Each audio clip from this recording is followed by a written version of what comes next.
Buonasera e ben ritrovati con il TG Flash di Neo Sicilia, diseguiti i titoli più importanti del pomeriggio. L'Italia è pronta a pagare la sesta rata del PNRR, è il primo Stato a mandare la richiesta di pagamento, una soddisfazione per la Premier Meloni che sottolinea il primato del Paese al primo posto in Europa per obiettivi raggiunti. Passiamo alla cronaca con la morte di Vincenzo, il bambino caduto in un pozzo a Palazzolo Acreide, nel Siracusano. Dopo essere precipitato, il piccolo avrebbe parlato con la madre e con il padre. Loro lo chiamavano e lui chiedeva aiuto, ha riferito un testimone.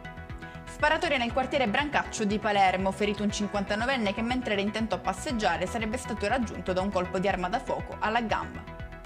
Restiamo nel capoluogo con una squadra di operai Reset scoperti a riposarsi durante il turno di lavoro. Scoppia la polemica a seguito di un video diffuso su TikTok, avviato un procedimento disciplinare nei loro confronti.